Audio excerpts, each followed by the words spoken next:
Julio Soto, a teacher at the center of serious allegations of harassment. Well, guys, 49-year-old Julio Soto is expected to be released from this door of the Orange County Jail any minute now, like you said, after a judge changed his conditions of release. Has been accused by his own students of making inappropriate comments about their bodies. The situation escalated when a female student bravely came forward, accusing Soto of touching her in an unwelcome manner.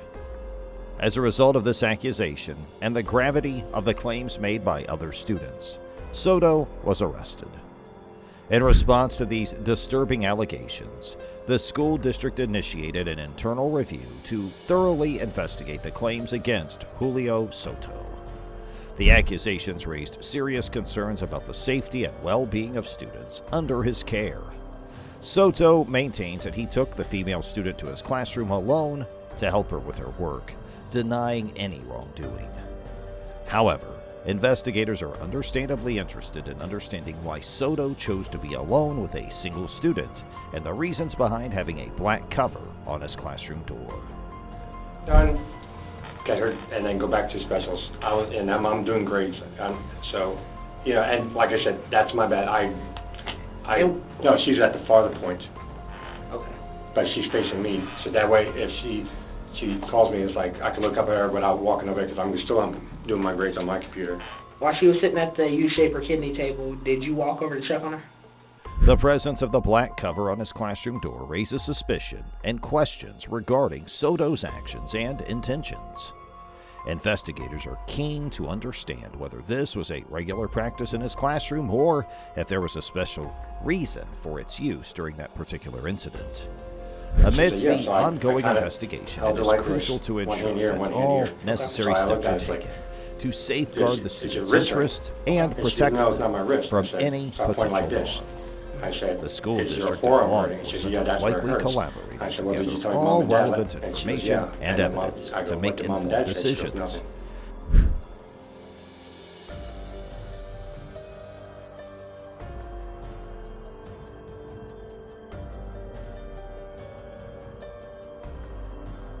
The allegations against Julio Soto are deeply concerning as they involve the trust and well-being of students who should feel safe and respected in their educational environment. The investigation aims to uncover the truth behind the accusations and determine whether any misconduct or inappropriate behavior took place. In the conversation between the investigator and Julio Soto, there are conflicting statements concerning a student's whereabouts and activities at a park or basketball courts. The investigators are trying to gather information about the student's injury and the presence of a sling on her arm. However, the details provided by Soto appear inconsistent and raise doubts about the accuracy of his account. During the discussion, the investigators point out that the video footage contradicts Soto's claim that the student's arm was bare when she arrived in the classroom. The video clearly shows the student wearing a sling, casting doubt on the accuracy of Soto's recollection of the incident. Sling on? I honestly thought it was the week before. Okay. Well, it is the week of possibly February 13th. Okay. February 13th, which would have been that Wednesday. Okay. You said that before specials, she stayed upstairs for a minute. You guys talked. She asked if she can come to your class. She proceeded to come down to the specials area with you. Right. And then she went back up. Right. The video never shows her coming downstairs with you. It shows you walking down with your class and she's already down there. Not that same day. Julio, hang on. As the conversation progresses, the investigators address the allegations of inappropriate behavior with the student. Soto vehemently denies any misconduct and insists that his interactions with students are playful and friendly. However, the investigators express skepticism and share information about other students who have had positive experiences with Soto as their teacher. The investigators confront Soto with specific allegations, and he initially denies ever touching the students inappropriately.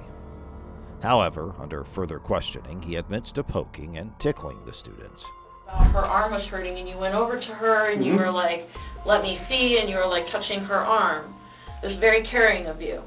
And if you remember those specific details, I don't understand why you can't remember the detail about the sling, because that would explain why her arm was hurting. Right, but when I went over there was nothing on her arm. But even if she didn't have that sling on, her arm would have still been wrapped. The arm was basically. But it was bare.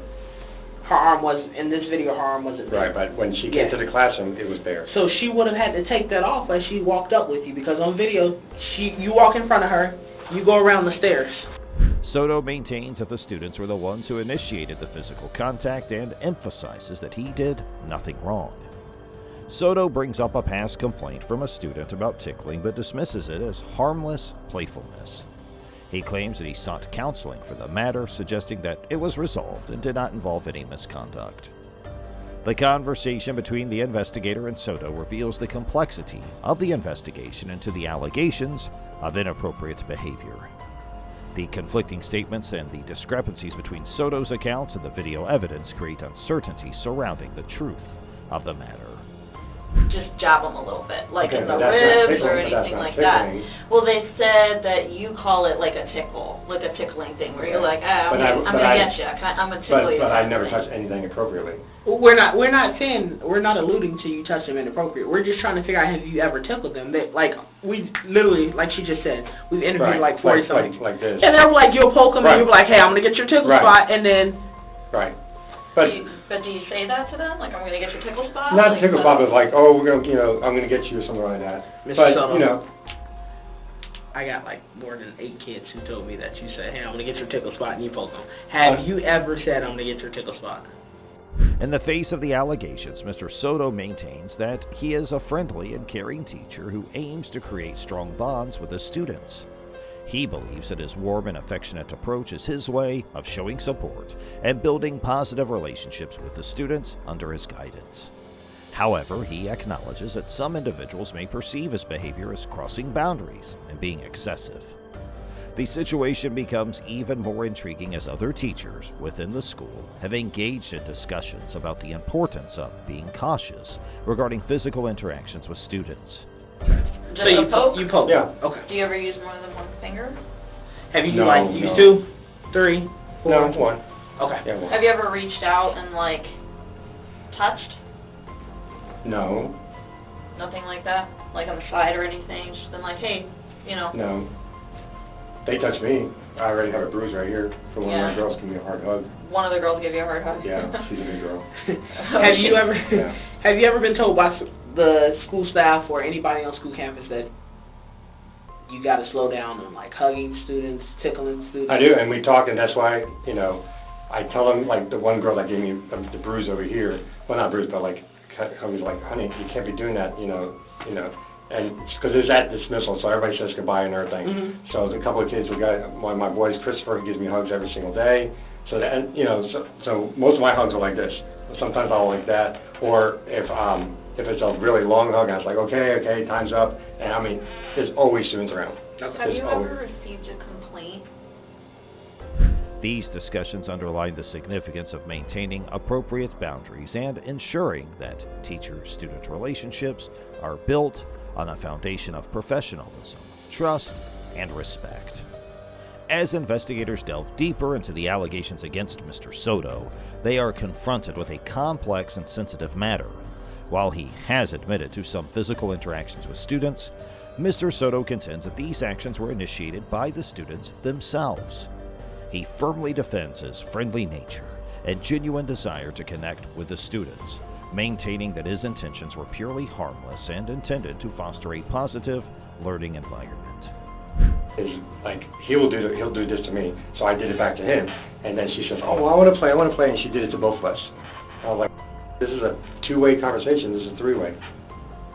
So then when called me in and told me what happened, she said the parent was concerned that I was tickling her. I was like, tickling her? I said it was a conversation between me and another student, and then, because the other kids were on the floor sitting waiting for us to go, and everybody's just talking, they were looking at each other and everything. And then she came over because she saw me and trying to, converse, and then she comes in, and then, so started smiling because I started making some jokes, and then, so he goes, oh, I'm going to get you, Mr. So, and I was like, oh, no, I'm going to get you.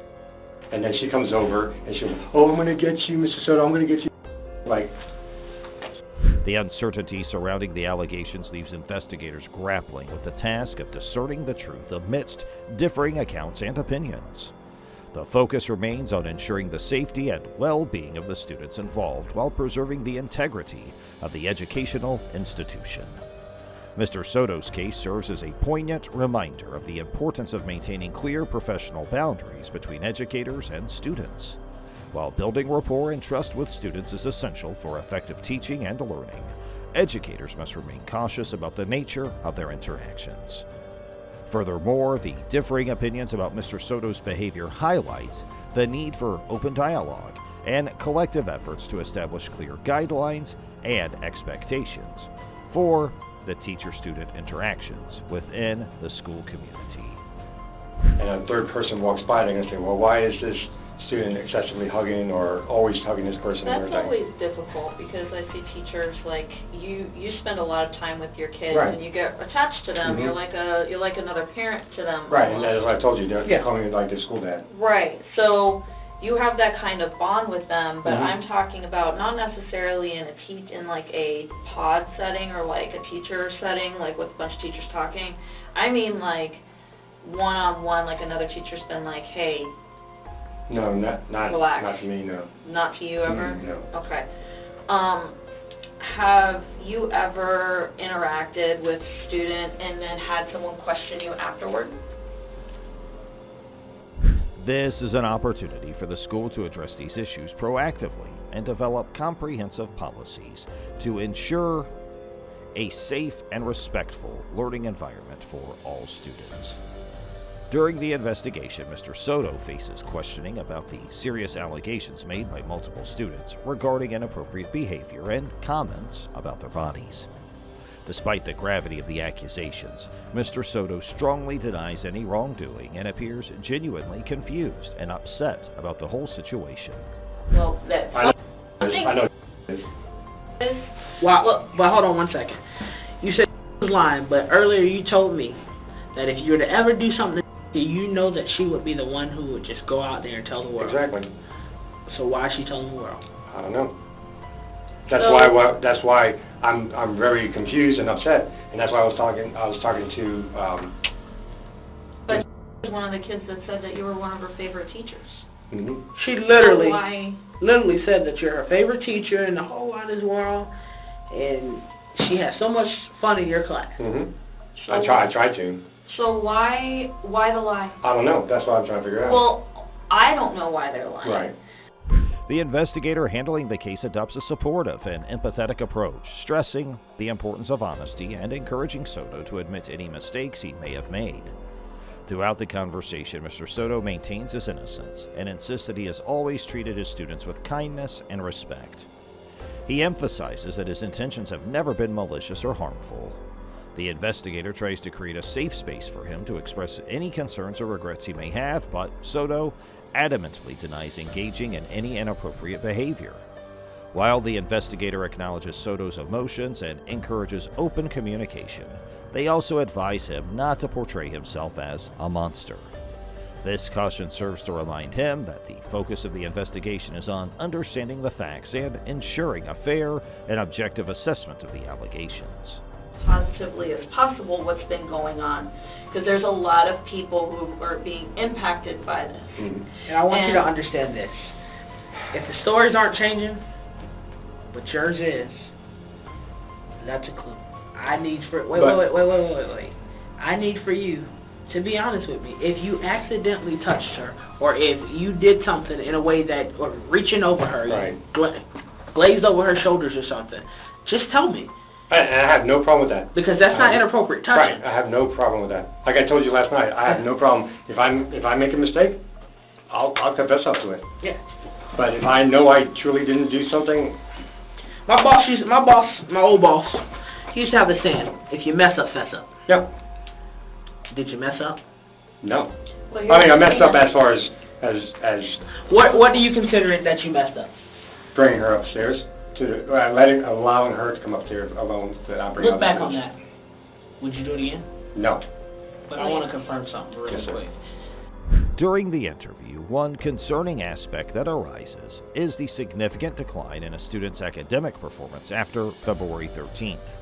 The student, who previously received high marks, suddenly started failing in Mr. Soto's class. The investigator is keen to explore the reason behind this sudden drop and whether it could be connected to an incident that occurred on February 13th. The investigator's curiosity about the specific date suggests that there might be a potential correlation between the incident and the student's academic struggles. Plummeting after February 13th. We have your grade book. Right. And her grades, Well, she went from an A student, I mean high marks in your class. Mhm. She was doing extremely well. And then, as strange as it is, right after this February 13th, this Wednesday, Mhm. this specific date that we're focused so hard on right now, Right. and we've been talking about for Right. the last, I don't know, hour, Mm-hmm. why are her grades plummeting? I don't know. I mean 60s, I mean like, well, because she's that's doing terribly right. now in And your that's class. that's why we had to talk with the parents with the 504. But the 504 talk happened on a Friday, Correct, yes. long before her grades started plummeting. Mm-hmm. She got hurt on Monday. This raises questions about whether the student's decline in performance could be a consequence of an adverse event or experience that happened around that time. As the investigation continues, the focus shifts toward gathering more evidence and testimonies to build a comprehensive understanding of the allegations and their possible impact on the students involved. The investigator is determined to uncover the truth while being mindful of the sensitivity surrounding the issue. During the extensive questioning, Mr. Soto remains steadfast in denying any wrongdoing regarding his interactions with the student. He reiterates that he only touched her arm because she mentioned it hurt, emphasizing that his intentions were innocent and meant to provide comfort. That's not where you place your hand. Yes, ma'am.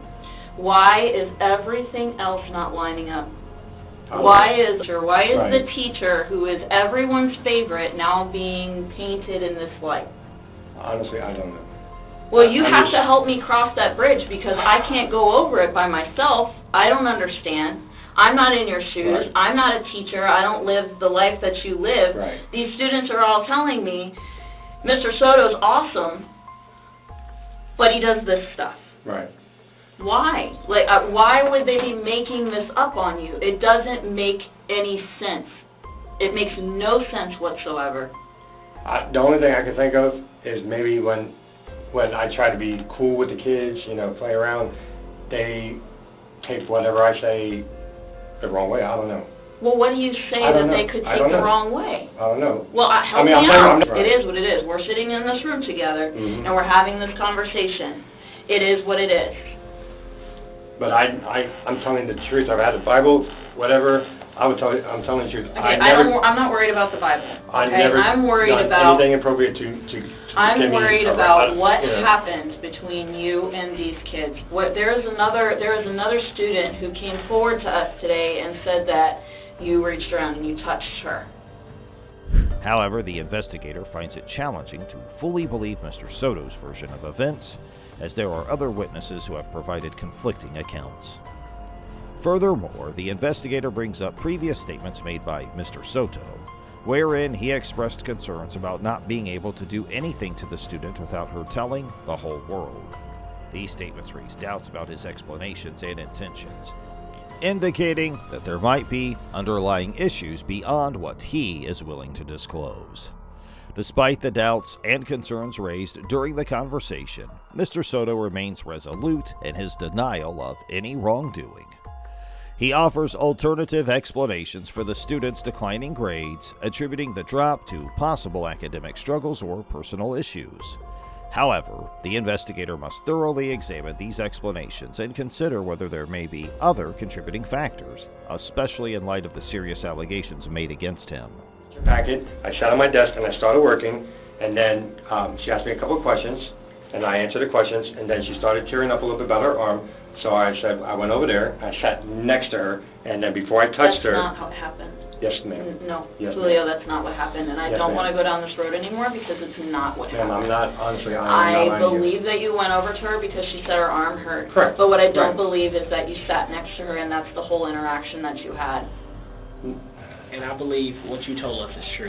You remember what you told us earlier? No.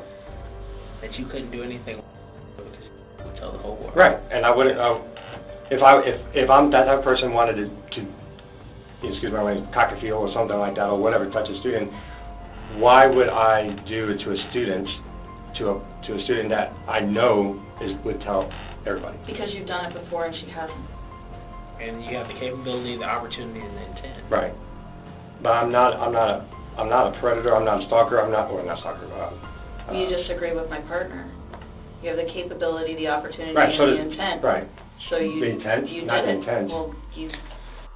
As the investigation unfolds, the focus shifts to gathering additional evidence and testimonies to gain a comprehensive understanding of the situation.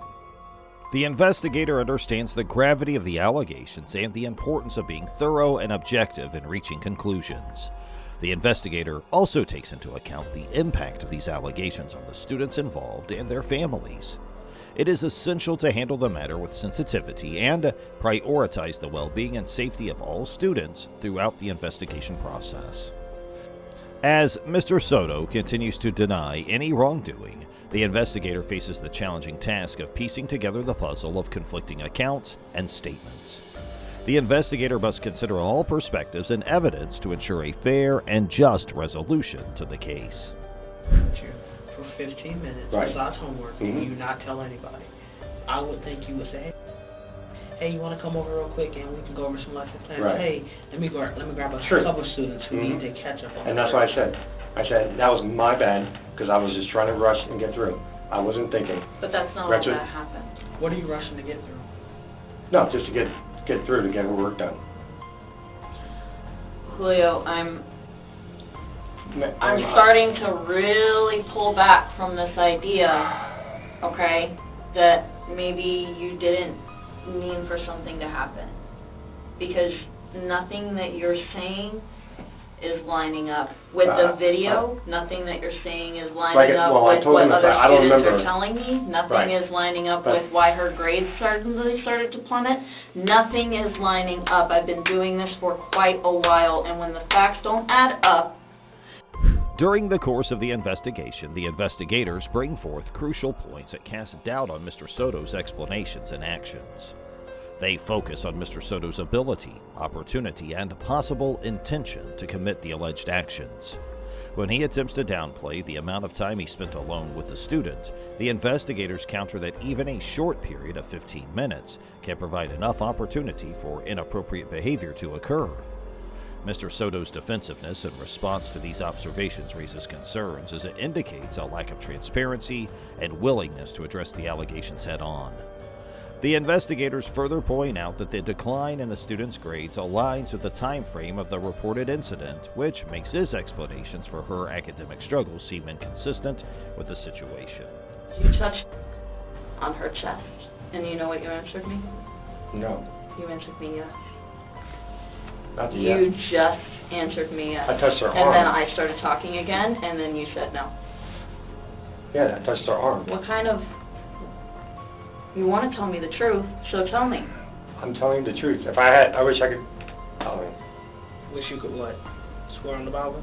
Yeah, or anything. We don't want I the know. to burn down. We need you to tell the truth. Oh my gosh. I want to know what happened in that room. If it's what perceived and what actually happened, those may be two different things. Hmm.